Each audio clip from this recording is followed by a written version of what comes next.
It's just typical good Australian beachside vegetation. And it's open to the sunshine all day because it's fairly low, so that's why it's dried out. You know, we haven't had great rain on the Sunshine Coast. The soil moisture is unbelievably low.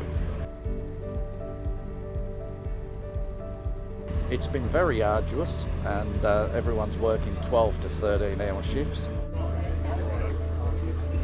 They're out there in the extremes of heat, plus on the fire ground, so we're doing the best we can to make sure that they're safe.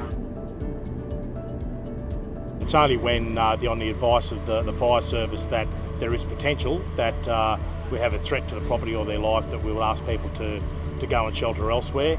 We're really appreciative of the way that the residents have handled themselves and assisted in what we need to do. We just provided a place of shelter, basically. We heard that Darkoona Road, everyone was being evacuated, and in the club we've actually got a lot of friends. A lot of members, yeah.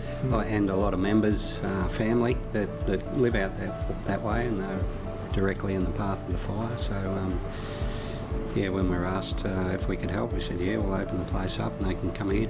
A number of these residents are already under an amount of stress. We only have to look around at the skyline, to see that it's a worrying time for them. We've sort of been up right through the night. We've been helping neighbours / property to create a fire break so the fire services guys can get in. Some neighbours, people in Darkoona Road, have had to bring horses up to here to be safe. The great thing is we've lost no property, we've certainly lost no life. Our emergency services officers, both at QFIS in the Rural Fire Brigade, National Parks and Wildlife, the Queensland Police Service, the ambulance, and a range of other groups, SES, have just done an outstanding job. Yeah, we've got 15 fire appliances, about 60 crew.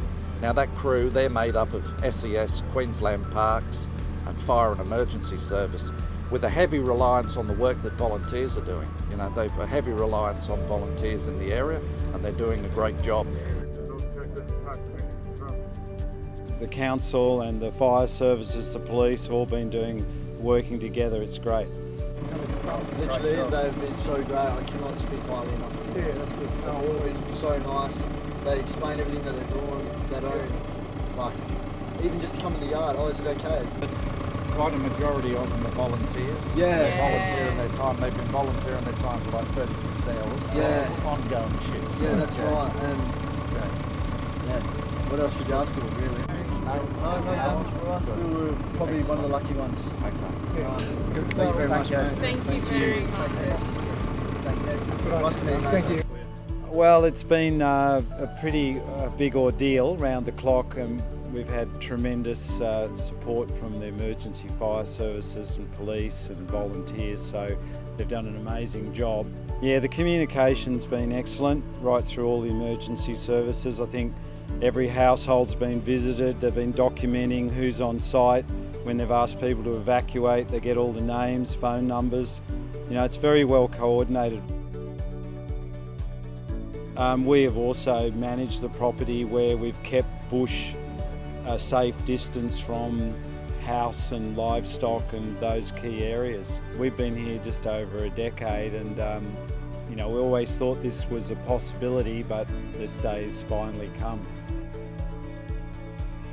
And I think our community can take great confidence from the fact that we spend a lot of time year after year preparing for these types of challenges through our local disaster management committee, managed by council.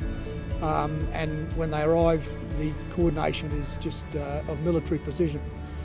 So it's been a tremendous example of our community pulling together in a time of disaster once again.